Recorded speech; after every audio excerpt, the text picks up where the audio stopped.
Ah yes, the samurai. These Japanese warriors from the 12th century were essentially the rock stars of their time.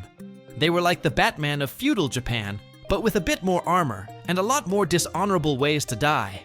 Seriously, trying to survive the samurai code is about as easy as finding a needle in a haystack while being blindfolded and covered in honey. You've probably heard of the Bushido Code, the way of the warrior. It's this legendary set of principles that guided the samurai's life. Things like loyalty, courage, honor, and not getting stabbed in the face for no reason. Sounds pretty chill, right?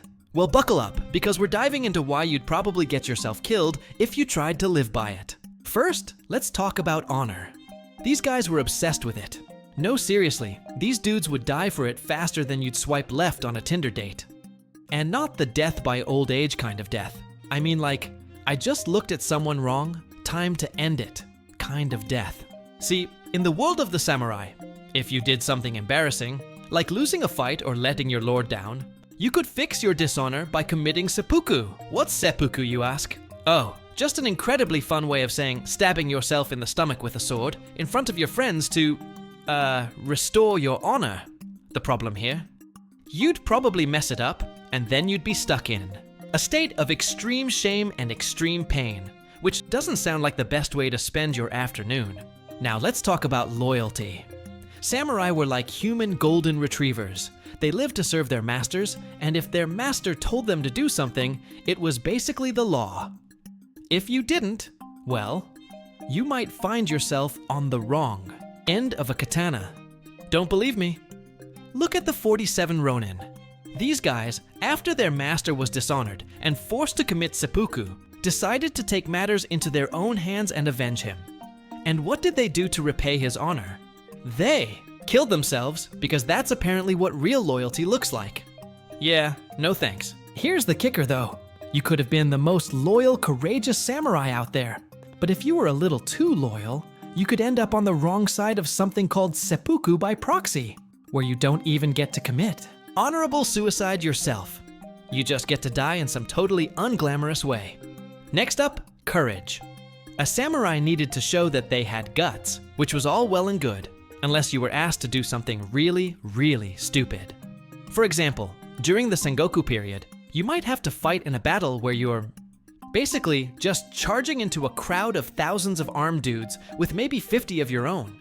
It's like trying to survive in a free-for-all of angry bees, except you're the bee that's not even supposed to be there.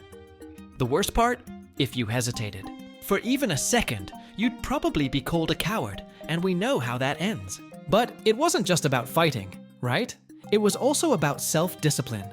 A samurai had to follow rituals, like, oh, I don't know, waking up at the crack of dawn to practice martial arts, meditate, and write poems. Yep, poetry.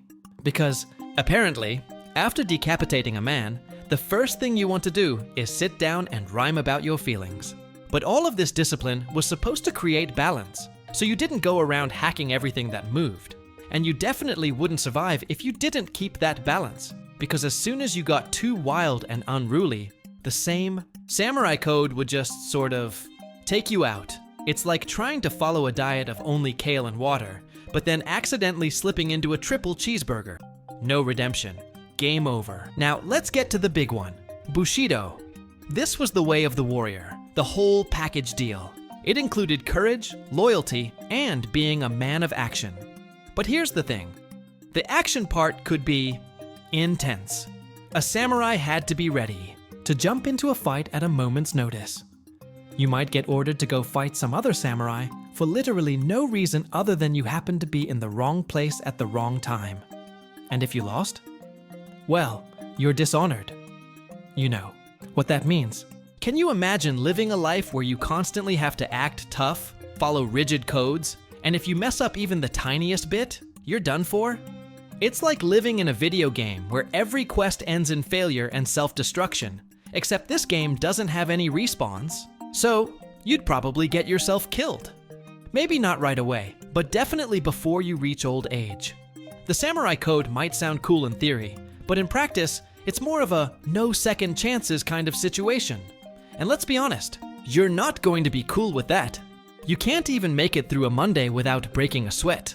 Anyway, That's why you wouldn't survive the samurai code. The end.